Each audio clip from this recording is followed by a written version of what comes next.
Hi friends, welcome to Yashmitha logs. ನಾನಿವತ್ತು ನಿಮಗೆ pizza ಮಾಡೋದು ಹೇಗೆ ಅಂತ ತೋರಿಸ್ಕೊಡ್ತೀನಿ. ಬನ್ನಿ ಹೇಗೆ ಮಾಡೋದು ಅಂತ ನೋಡೋಣ. ತುಂಬ ಟೇಸ್ಟಿಯಾಗಿರುತ್ತೆ, ತುಂಬ ಚೆನ್ನಾಗಿರುತ್ತೆ. ಹೊರಗಡೆ ಎಲ್ಲ ತಿಂತೀವಲ್ವಾ, ಅದಕ್ಕಿಂತ ಮನೆಯಲ್ಲೇ ಮಾಡೋದು ತುಂಬ ಚೆನ್ನಾಗಿರುತ್ತೆ. ಬನ್ನಿ ಈಗ ಹೇಗೆ ಮಾಡೋದು ಅಂತ ನೋಡೋಣ. ನಾನಿಲ್ಲಿ ಹಾಫ್ ಗ್ಲಾಸ್ ಆಗೋವಷ್ಟು ಉಗುರು ಬೆಚ್ಚಗಿನ ನೀರು ತೊಗೊಂಡಿದ್ದೀನಿ. ಅದಕ್ಕೆ 1 ಸ್ಪೂನು ಮೈದಾ ಹಿಟ್ಟು ಹಾಕ್ಕೊಂಡು ಮಿಕ್ಸ್ ಮಾಡ್ಕೊಳ್ತಾ ಇದ್ದೀನಿ. ಅದಾದಮೇಲೆ ನಾನಿಲ್ಲಿ ಇನ್ಸ್ಟೆಂಟ್ ಡ್ರೈ ಈಸ್ಟ್ನ 1 ಟೇಬಲ್ ಸ್ಪೂನ್ ಹಾಕ್ಕೊಂಡಿದ್ದೀನಿ. ಹಾಕೊಂಡ್ಬಿಟ್ಟು ಚೆನ್ನಾಗಿ ಮಿಕ್ಸ್ ಮಾಡಿ ಅದೆಲ್ಲನೂ ಮಿಕ್ಸ್ ಆಗೋ ಥರ. ಮತ್ತು ಅದೇ ಸ್ಪೂನಲ್ಲಿ ನಾನು 1 ಸ್ಪೂನು ಸಕ್ಕರೆ ತೊಗೊಂಡಿದ್ದೀನಿ. ಅದನ್ನು ಕೂಡ ಹಾಕ್ಕೊಂಡು ಮಿಕ್ಸ್ ಮಾಡ್ಕೊಳ್ತೀನಿ. ಇವಾಗ ಒಂದು ಪ್ಲೇಟ್ ಮುಚ್ಚಿಬಿಟ್ಟು ಆ್ಯಕ್ಟಿವೇಟ್ ಆಗೋದಕ್ಕೆ ಬಿಡ್ತೀನಿ ಒಂದು 5 ಮಿನಿಟ್ಸು. 5 ಮಿನಿಟ್ಸ್ ಆದಮೇಲೆ ಯಾವ ಥರ ಆ್ಯಕ್ಟಿವೇಟ್ ಆಗಿದೆ ಅಂತೇಳ್ಬಿಟ್ಟು ನಾನಿವಾಗ ಒಂದು ಬೌಲು ಮೈದಾ ಹಿಟ್ಟು ತೊಗೊಂಡಿದ್ದೀನಿ, ಜರಡಿ ಮಾಡ್ಕೊಂಡು ಇಟ್ಕೊಂಡಿದ್ದೀನಿ. ಅದ್ರ ಜೊತೆಗೆ ಇವಾಗ ನಾನು ಸ್ವಲ್ಪ ಸಾಲ್ಟ್ ಹಾಕ್ಕೊಳ್ತಾ ಇದ್ದೀನಿ. ನಾನಿಲ್ಲಿ 1 ಸ್ಪೂನ್ ಹಾಕ್ಕೊಳ್ತಾ ಇದ್ದೀನಿ. ನಿಮಗೆ ರುಚಿಗೆ ತಕ್ಕಷ್ಟು ನೀವು ಹಾಕ್ಕೊಳ್ಳಿ. ಸಾಲ್ಟ್ ಹಾಕ್ಕೊಂಡು ಒಂದ್ಸರಿ ನೀಟಾಗಿ ಎಲ್ಲನೂ ಮಿಕ್ಸ್ ಮಾಡ್ಕೊಳ್ಳಿ. ಅದಾದ ನಂತರ ಈಸ್ಟ್ ಆ್ಯಕ್ಟಿವೇಟ್ ಆಗಿದೆ ಅಲ್ವಾ, ಅದನ್ನು ಈ ಹಿಟ್ಟು ಜೊತೆಗೆ ಹಾಕ್ಕೊಂಡು ಮಿಕ್ಸ್ ಮಾಡ್ಕೊಳ್ತೀನಿ. ತುಂಬ ನೀಟಾಗಿ ಮಿಕ್ಸ್ ಮಾಡ್ಕೊಳ್ಳಿ. ನೀರು ಒಂದೇ ಸರಿ ಹಾಕ್ಕೊಂಬಿಡಿ. ಇವಾಗ ಇದನ್ನು ಮಿಕ್ಸ್ ಮಾಡೋದಕ್ಕೆ ನೀರು ಹಾಕಿದ್ವಿ ಅಲ್ವಾ, ಅದನ್ನು ಫಸ್ಟ್ ಎಲ್ಲ ಮಿಕ್ಸ್ ಮಾಡ್ಕೊಂಡಾದ್ಮೇಲೆ ಸ್ವಲ್ಪ ನೀರು ಆ್ಯಡ್ ಮಾಡ್ಕೊಳ್ತಾ ಮಿಕ್ಸ್ ಮಾಡ್ಕೊಳ್ಳಿ. ಒಂದೇ ಸರಿ ಹಾಕಿದರೆ ತುಂಬ ಮೆತ್ತಗಾದರೆ ಅದು ಚೆನ್ನಾಗಿರಲ್ಲ. ಸೊ ಇವಾಗ ಚಪಾತಿ ಅದಕ್ಕೆ ಬರಬೇಕು, ಆ ಥರ ಮಿಕ್ಸ್ ಮಾಡ್ಕೊಳ್ಳಿ. ನಿಮಗೆ ಗೊತ್ತಾಗುತ್ತಲ್ವ ಚಪಾತಿ ಎಲ್ಲ ಯಾವ ಥರ ಮಾಡ್ತೀರಾ ಅಂತ, ಅದಕ್ಕೇ ಇರಬೇಕು. ಚೆನ್ನಾಗಿ ಸಾಫ್ಟಾಗೆ ಮಿಕ್ಸ್ ಮಾಡ್ಕೊಳ್ಳಿ. ಲಾಸ್ಟಲ್ಲಿ 1 ಟೇಬಲ್ ಸ್ಪೂನಷ್ಟು ಆಯಿಲ್ ಹಾಕ್ಕೊಂಡು ಚೆನ್ನಾಗಿ ನಾದ್ಕೊಬೇಕಾಗುತ್ತೆ. ನಾನಿನ್ನೂ ನೀರು ಹಾಕ್ಕೊಂಡಿಲ್ಲ. ಈಸ್ಟ್ ಆ್ಯಕ್ಟಿವೇಟ್ ಆಗಿರೋದನ್ನು ಇದ್ರ ಜೊತೆ ಮಿಕ್ಸ್ ಮಾಡಿಕೊಂಡು ನೀಟಾಗಿ ಮಿಕ್ಸ್ ಮಾಡ್ಕೊಳ್ತಾ ಇದ್ದೀನಿ. ನೋಡಿ ಯಾವ ಥರ ಆಗ್ತಾಯಿದೆ ಅಂತೇಳ್ಬಿಟ್ಟು. ನೋಡಿ ಇದೇ ಥರ ಆದಮೇಲೆ ಸ್ವಲ್ಪ ನೀರು ಹಾಕ್ಕೊಂಡು ಮಿಕ್ಸ್ ಮಾಡ್ಕೊಳ್ತಾ ಹೋಗಿ. ಒಂದೇ ಸರಿ ಹಾಕಿದರೆ ಫುಲ್ಲು ಮೆತ್ತಗಾಗ್ಬಿಡುತ್ತೆ, ಆವಾಗ ನೀವೇನು ಮಾಡೋಕ್ಕಾಗಲ್ಲ. ಅದಕ್ಕೋಸ್ಕರನೇ ಮುಂಚೆನೇ ಸ್ವಲ್ಪನೇ ನೀರು ಹಾಕ್ಕೊಳ್ತಾ ಮಿಕ್ಸ್ ಮಾಡ್ಕೊಳ್ಳಿ. ನಾನಿಲ್ಲಿ ಅರ್ಧ ಗ್ಲಾಸ್ ನೀರು ಹಾಕ್ಕೊಂಡಿದ್ದೀನಿ ಅಷ್ಟೇ, ಜಾಸ್ತಿ ಏನು ಹಾಕ್ಕೊಂಡಿಲ್ಲ. ನೋಡಿ ಇವಾಗ ಚೆನ್ನಾಗಿ ನಾದ್ಕೊಳ್ತಾ ಇದ್ದೀನಿ. ಅದೇ ಥರ ಚೆನ್ನಾಗಿ ನಾದ್ಕೊಬೇಕು ನೀವು ಕೂಡ. ಎಷ್ಟು ಚೆನ್ನಾಗಿ ನಾದ್ಕೊತೀವೋ ಅಷ್ಟು ಚೆನ್ನಾಗಿ ಅದು ಉಬ್ಬಿ ಬರುತ್ತೆ. ನೋಡಿ ಈ ಬೌಲಲ್ಲಿ ಚೆನ್ನಾಗಿ ನಾದಕ್ಕಾಗಲ್ಲ, ಹಂಗಾಗಿ ನಾನಿಲ್ಲಿ ಒಂದು ತಟ್ಟೆ ತೊಗೊಂಡಿದ್ದೀನಿ. ಆ ತಟ್ಟೆ ಸ್ವಲ್ಪ ಅಗಲ ಆಗಿರೋ ಅಂಥದ್ದು ಯಾವುದಾದ್ರೂ ತೊಗೊಳ್ಳಿ ನೀವು. ತಟ್ಟೆ ಆದರೂ ಆಗ್ಬೋದು, ಇನ್ನೂ ಅಗಲ ಆಗಿರೋ ಅಂಥದ್ದು ಏನಾದರೂ ತೊಗೊಬೋದು. ಇವಾಗ ನೋಡಿ ನಾನು ಈ ಥರ ಫೋಲ್ಡ್ ಮಾಡಿ ಚೆನ್ನಾಗಿ ನಾದ್ಕೊತಾ ಇದ್ದೀನಿ. ನೀವು 2 ಕೈಯಲ್ಲಾದರೂ ಮಾಡ್ಕೊಳ್ಳಿ, ಹಾಗಿಲ್ಲ ಅಂದರೆ 2 ಕೈಯಿಂದನೂ ಮಾಡ್ಕೊಳ್ಳಿ. ಆಗ್ತಾಯಿದೆ ಅಂದರೆ ಒಂದು ಕೈಯಲ್ಲೇ ಈ ಥರ ಫೋಲ್ಡ್ ಮಾಡಿ ಮಾಡ್ಕೊಳ್ಳಿ. ನೀವು ಈ ಥರ ಒಂದು 10 ಮಿನಿಟ್ಸ್ ಆದರೂ ಮಾಡಬೇಕಾಗುತ್ತೆ, ಯಾಕಂದರೆ ಅದು ಹಿಟ್ಟು ತುಂಬ ಸಾಫ್ಟ್ ಆಗಬೇಕು. ಸಾಫ್ಟ್ ಆಗೋವರೆಗೂ ಮಾಡ್ತಾನೆ ಇರಿ ಇದೇ ಥರ.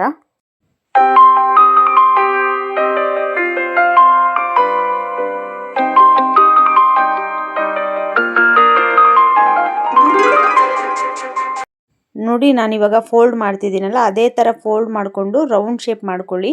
ನೋಡಿ ಒಳಗಡೆ ನೋಡಿದ್ರೆ ಇವಾಗ ಬೌಲ್ ಥರ ಇರುತ್ತೆ, ಬೌಲ್ ಶೇಪಲ್ಲಿ. ಇವಾಗ ನೀವು ಹಿಟ್ಟನ್ನೆಲ್ಲ ಈ ಥರ ಒಳಗಡೆ ಸ್ಪ್ರೆಡ್ ಮಾಡಿಕೊಂಡು ಒಳಗಡೆ ಈ ಥರ ಮಾಡ್ಕೊಳ್ತಾರೆ, ಪ್ರೆಸ್ ಮಾಡ್ಕೊಳ್ಳಿ. ಅದ್ರ ಮೇಲೆ ಮತ್ತೆ ಆಯಿಲ್ ಹಾಕ್ಬಿಟ್ಟು ನೀವು ಹಾಗೆ ಒಂದು ಬೌಲಲ್ಲಿ ಫುಲ್ಲು ಕವರ್ ಮಾಡಿಬಿಟ್ಟು, ಇಲ್ಲಾಂದರೆ ಏರ್ ಟೈಟ್ ಇರೋವಂಥ ಪ್ಲೇಟ್ನ ಮುಚ್ಚಿಬಿಡಿ. ನೋಡಿ ಇವಾಗ ನಾನು ಈ ಥರ ರೌಂಡ್ ಶೇಪ್ ಮಾಡಿದ್ದೀನಿ. ರೌಂಡ್ ಶೇಪ್ ಮಾಡಿದಾದಮೇಲೆ ನಾನಿವಾಗ 1 ಸ್ಪೂನ್ ಆಯಿಲ್ನ ಎಲ್ಲ ಕಡೆ ಸ್ಪ್ರೆಡ್ ಮಾಡ್ತಾಯಿದ್ದೀನಿ. ಯಾಕಂದರೆ ಹಿಟ್ಟು ಒಣಗೋದ್ರೆ ಇದಾಗುತ್ತೆ, ಅಷ್ಟು ಚೆನ್ನಾಗಿರಲ್ಲ. ಇವಾಗ ನಾನು ಎಲ್ಲ ಕಡೆ ಆಯಿಲ್ ಗ್ರೀಸ್ ಮಾಡಿಬಿಟ್ಟು ಇವಾಗ ಒಂದು ಟೈಟಾಗಿರೋ ಅಂಥದ್ದು ಪ್ಲೇಟ್ನ ಮುಚ್ತೀನಿ. ಏರು ಎಲ್ಲಿ ಲೀಕ್ ಆಗಬಾರ್ದು, ಅದಕ್ಕೋಸ್ಕರ. ಇಲ್ಲ ಅಂತಂದರೆ ನಿಮ್ಮ ಹತ್ರ ಯಾವುದಾದ್ರೂ ಕವರ್ ಇದ್ದರೆ, ಇಲ್ಲಾಂದರೆ ಏರ್ ಟೈಟ್ ಬಾಕ್ಸ್ ಏನಾದರೂ ಇದ್ದರೆ ಅದರಲ್ಲಿ ಹಾಕ್ಬಿಟ್ಟು ಮುಚ್ಚಿಡಿ. ಇದನ್ನು 1.5 ಅವರ್ ಆದ್ರೂ ಇಡಬೇಕಾಗತ್ತೆ. ನೋಡೋಣ ಇವಾಗ 1.5 ಅವರ್ ಆದಮೇಲೆ ಹೇಗಿರುತ್ತೆ ಅಂತೇಳ್ಬಿಟ್ಟು. ನಾನಿಲ್ಲಿ ಈ ಪ್ಲೇಟ್ನ ಮುಚ್ತಾ ಇದ್ದೀನಿ. ಇದು ಕರೆಕ್ಟಾಗಿ ಆಗಿದೆ. ನೋಡಿ ಇವಾಗ 1.5 ಅವರ್ ಆಗಿದೆ. ಹೇಗೆ ಎಷ್ಟು ಚೆನ್ನಾಗಿ ಉಬ್ಬಿ ಮೇಲೆ ಬಂದಿದೆ ಅಂತೇಳ್ಬಿಟ್ಟು. ಈ ಥರ ಉಬ್ಬಿ ಬಂದರೆ ಮಾತ್ರನೇ ಪಿಜ್ಜಾ ಕೂಡ ತುಂಬ ಚೆನ್ನಾಗಿ ಬರುತ್ತೆ. ಇಲ್ಲ ಅಂದರೆ ರೋಟಿ ಅನ್ನೋದು ಚೆನ್ನಾಗಿ ಬರಲ್ಲ, ತುಂಬ ರೋಟಿ ಥರ ಬಂದುಬಿಡುತ್ತೆ, ಅವಾಗ ಚೆನ್ನಾಗಿರಲ್ಲ. ಇದು ನೋಡಿ ಬ್ರೆಡ್ ಥರ ಚೆನ್ನಾಗಿ ಉಬ್ಬಿಕೊಂಡು ಬಂದಿರುತ್ತೆ. ನೋಡಿ ಒಂದು 5 ನಿಮಿಷನಾದರೂ ಈ ಥರ ಚೆನ್ನಾಗಿ ನಾದ್ಕೊಬೇಕಾಗುತ್ತೆ. ಇವಾಗ ನನಗೆ ಬೌಲಲ್ಲಿ ನಾದಕ್ಕಾಗಿಲ್ಲ ಅಂತ ನಾನು ತಟ್ಟೆಯಲ್ಲಿ ನಾದ್ಕೊತಾ ಇದ್ದೀನಿ. ಸ್ವಲ್ಪ ಚೆನ್ನಾಗಿ ಪ್ರೆಷರ್ ಹಾಕ್ಬಿಟ್ಟು ಚೆನ್ನಾಗಿ ನಾದ್ಕೊಳ್ಳಿ. ನಾನು ತೊಗೊಂಡಿರೋ ಹಿಟ್ಟಲ್ಲಿ ಇವಾಗ ಒಂದು 4 ಪಿಜ್ಜಾ ಆಗುತ್ತೆ. ನಾನಿಲ್ಲಿ ಎಲ್ಲದನ್ನು 4 ಭಾಗ ಸಪ್ರೇಟ್ ಮಾಡಿಕೊಂಡು ಅದನ್ನು ರೋಲ್ ಮಾಡಿ ಇಡ್ತಾ ಇದ್ದೀನಿ. ಅದ್ರ ಮೇಲೆ ಮತ್ತೆ ಎಣ್ಣೆ ಹಾಕ್ಬಿಟ್ಟು ಸೈಡಲ್ಲಿ ಇಡ್ತಾ ಇದ್ದೀನಿ, ಡ್ರೈ ಆಗಿಬಿಡುತ್ತೆ ಅಂತೇಳ್ಬಿಟ್ಟು. ನಾನೀಗ ಸ್ವಲ್ಪ ಹಿಟ್ಟು ಹಾಕ್ಕೊಂಡು ಅದನ್ನು ಉಜ್ಕೊಳ್ತಾ ಇದ್ದೀನಿ. ಹಾಗೆಯೇ ಇಲ್ಲಿ ನಾನು ಇಲ್ಲಿ ತವ ತೊಗೊಂಡಿದ್ದೀನಿ. ಆ ತವಕ್ಕೂ ಕೂಡ ಸ್ವಲ್ಪ ಹಿಟ್ಟನ್ನು ಹಾಕ್ಕೊಂಡು ಎಲ್ಲ ಕಡೆ ಸ್ಪ್ರೆಡ್ ಮಾಡಿ ಇವಾಗ ಉಜ್ಕೊಂಡಿರೋ ಅಂಥ ನೋಡಿ ನಾನು ತವಾ ಸೈಜ್ ಕರೆಕ್ಟಾಗಿ ಉಜ್ಕೊಂಡಿದ್ದೀನಿ. ನೀವೇನಾದರೂ ಚಿಕ್ಕದಾಗಾದರೆ ಚಿಕ್ಕದಾಗೂ ತೊಗೊಬೋದು. ಇಲ್ಲಾಂದರೆ ನಾನು ಕರೆಕ್ಟ್ ಸೈಜ್ ಮಾಡ್ಕೊಳ್ತೀನಿ ಅಂದರೆ ಕರೆಕ್ಟ್ ಸೈಜ್ ಕೂಡ ಮಾಡ್ಕೊಬೋದು. ನಾನಿಲ್ಲಿ 4 ಸ್ಪೂನ್ ತೊಗೊಂಡ್ಬಿಟ್ಟು ಎಲ್ಲ ಕಡೆ ಹೋಲ್ ಮಾಡ್ಕೊಳ್ತಾ ಇದ್ದೀನಿ. ಇಲ್ಲ ಅಂತಂದರೆ ಅದು ಉಬ್ಕೊಂಡ್ಬಿಡುತ್ತೆ ಫುಲ್ಲಾಗಿ, ಅದಕ್ಕೋಸ್ಕರ ಈ ಥರ ಸ್ಪೂನಿಂದ ಈ ಥರ ಹೋಲ್ಸ್ ಮಾಡಿದರೆ ಅದು ಉಬ್ಕೊಳ್ಳಲ್ಲ. ಎಲ್ಲ ಶೇಪೂ ಕರೆಕ್ಟಾಗಿ ಈಕ್ವಲ್ ಆಗಿರುತ್ತೆ. ಇವಾಗ ಅದಾದ ನಂತರ ನಾನು ಇಲ್ಲಿ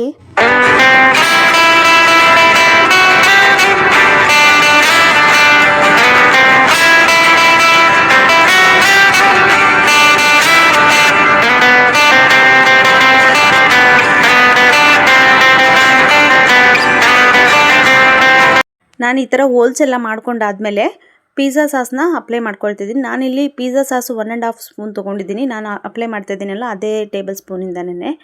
ನಿಮಗೆ ನೋಡಿಬಿಟ್ಟು ನೀವು ಹಾಕ್ಕೊಳ್ಳಿ, ನಿಮಗೆ ಎಷ್ಟು ಬೇಕಾಗುತ್ತೋ ಅಷ್ಟು ನೋಡಿ. ನೀವು ಚಿಕ್ಕ ಸೈಜ್ ತೊಗೊಂಡಿದ್ರೆ ಸ್ವಲ್ಪ ಕಡಿಮೆ ಹಾಕ್ಕೊಳ್ಳಿ. ಜಾಸ್ತಿ ದೊಡ್ಡ ಸೈಜ್ ಇದೆ ಅಂದರೆ ನೀವು 2 ಟೇಬಲ್ ಸ್ಪೂನ್ ಕೂಡ ಹಾಕ್ಕೊಳ್ಬೋದು. ನೋಡಿ ಇವಾಗ ಎಲ್ಲ ಕಡೆ ಸ್ಪ್ರೆಡ್ ಮಾಡ್ತಾಯಿದ್ದೀನಿ. ನೀವು ಕೂಡ ನಿಧಾನಕ್ಕೆ ಎಲ್ಲ ಕಡೆ ಸ್ಪ್ರೆಡ್ ಮಾಡ್ಕೊಳ್ಳಿ. ಸಾಸ್ ಎಲ್ಲ ಸ್ಪ್ರೆಡ್ ಮಾಡ್ಕೊಂಡಾದ್ಮೇಲೆ ನಾನಿಲ್ಲಿ ಚೀಸನ್ನು ಹಾಕ್ಕೊಳ್ತಾ ಇದ್ದೀನಿ. 1 ಲೇಯರ್ ಚೀಸ್ ಹಾಕ್ಕೊಳ್ತೀನಿ. ಮತ್ತು ಅದಾದ ನಂತರ ನಾನು ಇಲ್ಲಿ ವೆಜಿಟೇಬಲ್ಸ್ ಹಾಕ್ಕೊಳ್ತೀನಿ. ನಾನು ತೊಗೊಂಡಿರೋ vegetables capsicum, corn, paneer, tomato, ಈರುಳ್ಳಿ ಇಷ್ಟು ತೊಗೊಂಡಿದ್ದೀನಿ. ನೀವು ಬೇಕಾದರೆ ಇದ್ರ ಜೊತೆ ಮಶ್ರೂಮ್ ಆ್ಯಡ್ ಮಾಡ್ಕೊಳ್ಬೋದು. ಅದೇ ಸಪ್ರೇಟು ಸಿಗುತ್ತೆ ಅಲ್ವಾ ಹೊರಗಡೆ ಎಲ್ಲನೂ, ಅದೇ ಥರ ಕೂಡ ಮಾಡ್ಕೊಳ್ಬೋದು. ನಾನಿಲ್ಲಿ ಪನ್ನೀರ್ ಜೊತೆ ವೆಜಿಟೇಬಲ್ಸ್ ಕೂಡ ಹಾಕ್ಕೊಳ್ತಾ ಇದ್ದೀನಿ. ನಾವು ಮನೇಲಿ ಮಾಡೋದಲ್ವ, ನಮಗೆ ಯಾವ ಥರ ಇಷ್ಟ ಆಗುತ್ತೋ ಆ ಥರ ಕೂಡ ಮಾಡ್ಕೊಬೋದು. ನಿಮಗೂ ಅಷ್ಟೇ ಯಾವ ಥರ ಇಷ್ಟ ಆಗುತ್ತೋ ಆ ಥರ ಮಾಡ್ಕೊಳ್ಳಿ. ಸಪ್ರೇಟ್ ಬೇಕಾದ್ರೆ ಸಪ್ರೇಟು ಮಾಡ್ಕೊಳ್ಳಿ. ಎಲ್ಲ ಮಿಕ್ಸ್ ಹಾಕ್ಕೊಳ್ತೀರಾ ಅಂದರೆ ತುಂಬ ಚೆನ್ನಾಗಿರುತ್ತೆ. ನಾನೀಗ ಚಿಕ್ಕದಾಗಿ ಕ್ಯೂಬ್ಸ್ ಆಗಿ ಪನ್ನೀರ್ ಕಟ್ ಮಾಡ್ಕೊಂಡು ಇಟ್ಕೊಂಡಿದ್ದೆ. ಇವಾಗ ನಾನೊಂದು 8ರಿಂದ 10 ಕಡೆ ಪನ್ನೀರನ್ನ ಇಟ್ಕೊಳ್ತಾ ಇದ್ದೀನಿ. ಅದ್ರ ಪಕ್ಕದಲ್ಲೇ ಇದಾದ ನಂತರ ಟೊಮೊಟೊ ಎಲ್ಲ ಇಟ್ಕೊಳ್ತಾ ಇದ್ದೀನಿ. ನೀವು ಟೊಮೊಟೊ ಎಲ್ಲ ಇಟ್ಕೊಂಡ ನಂತರ ಕ್ಯಾಪ್ಸಿಕಮ್ ಇಟ್ಕೊಬೋದು. ನಿಮಗೆ ಯಾವ ಥರ ಇಷ್ಟನೋ, ಯಾವ ಥರ ಡಿಸೈನ್ ಬೇಕೋ ಆ ಥರ ಮಾಡ್ಕೊಳ್ಳಿ. ನಾನಿಲ್ಲಿ ರೌಂಡ್ ಶೇಪಲ್ಲೇ ಇಟ್ಕೊಳ್ತಾ ಇದ್ದೀನಿ. ಹೊರಗಡೆ ಎಲ್ಲ ಡೊಮಿನೋಸಲ್ಲಿ ಬೇರೆ ಕಡೆ ಎಲ್ಲ ಸಿಗುತ್ತಲ್ವ, ಸೇಮ್ ಅದೇ ಥರನೇ ನಾನು ಕೂಡ ರೆಡಿ ಮಾಡ್ಕೊಳ್ತಿದ್ದೀನಿ. ತುಂಬ ಚೆನ್ನಾಗಿರುತ್ತೆ ಟೇಸ್ಟು. ನಮ್ಮ ಮನೇಲಿ ತುಂಬ ಇಷ್ಟಪಟ್ಟರು ಎಲ್ಲರೂ. ಇವಾಗ ಹೊರಗಡೆ ತಿನ್ನೋಕೆ ಹೋದರೆ ತುಂಬ ಕಾಸ್ಟ್ಲಿ ಇರುತ್ತೆ. ಸೊ ನೀವು ಮನೇಲೇ ಆರಾಮಾಗಿ ಮಾಡ್ಕೊಳ್ಬೋದು. ತುಂಬ ಚೆನ್ನಾಗಿ ಕೂಡ ಇರುತ್ತೆ. ನೀವು ಓವನಲ್ಲಾದರೂ ಕೂಡ ಮಾಡ್ಕೊಬೋದು ಅಥವಾ ತವಾದಲ್ಲಿ ಕೂಡ ಮಾಡ್ಕೊಬೋದು. ನೆಕ್ಸ್ಟು ನಾನು ತವಾದಲ್ಲಿ ಯಾವ ಥರ ಮಾಡೋದು ಅಂತ ನಿಮಗೆ ತೋರಿಸ್ಕೊಡ್ತೀನಿ.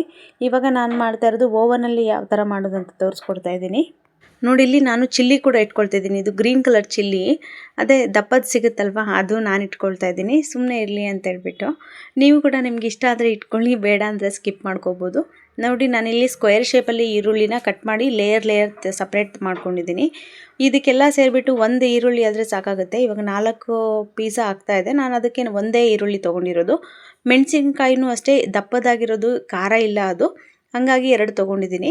ಇವಾಗ ಇದೆಲ್ಲ ವೆಜಿಟೇಬಲ್ಸ್ ಎಲ್ಲ ಇಟ್ಕೊಂಡ ನಂತರ ನಾನು ಇದ್ರ ಮೇಲೆ ಇನ್ನೊಂದು ಲೇಯರ್ ಆಗಿ ಚೀಸ್ನು ಕೂಡ ಅಪ್ಲೈ ಮಾಡ್ಕೊಳ್ತೀನಿ.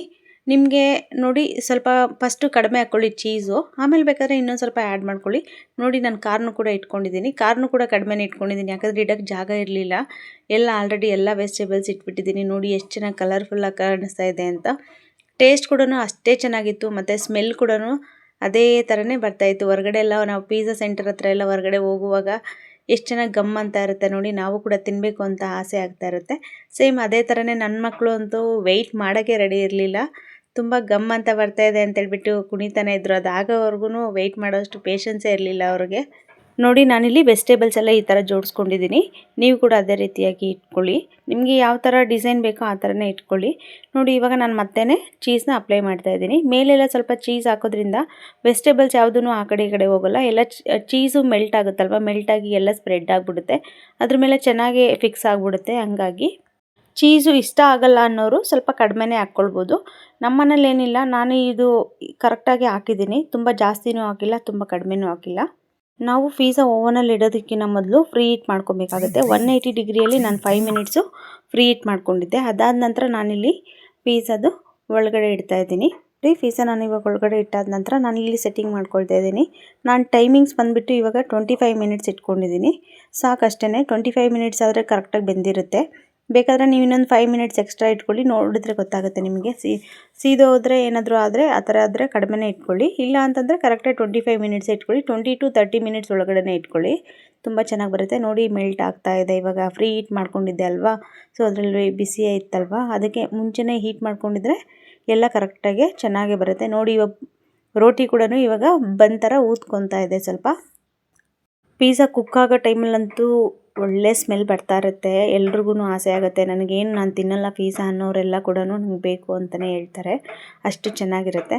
ನಮ್ಮ ಮನೇಲಿ ನಮ್ಮ ಪಕ್ಕದ ಮನೇಲಿ ಕೂಡ ಕೊಟ್ಟಿದ್ದೆ. ಅವರು ಕೂಡ ತುಂಬ ಚೆನ್ನಾಗಿದೆ, ರೆಸ್ಟೋರೆಂಟ್ಗಿನ್ನ ಚೆನ್ನಾಗಿದೆ, ಇದೇ ಟೇಸ್ಟು. ಇದರಲ್ಲಿ ವೆಜಿಟೇಬಲ್ಸ್ ಎಲ್ಲ ಜಾಸ್ತಿನೇ ಇದೆ. ಹೊರಗಡೆ ಎಲ್ಲನೂ ಒಂದೊಂದೇ ಹಾಕಿರ್ತಾರೆ. ಇದು ತುಂಬ ಚೆನ್ನಾಗಿದೆ ಅಂತ ಹೇಳಿದರು. ಎಲ್ರಿಗೂ ಇಷ್ಟ ಆಯಿತು. ನಮ್ಮ ಮನೇಲಂತೂ ಎಲ್ಲರೂ ಇಷ್ಟಪಟ್ಬಿಟ್ಟು ತಿಂದರು.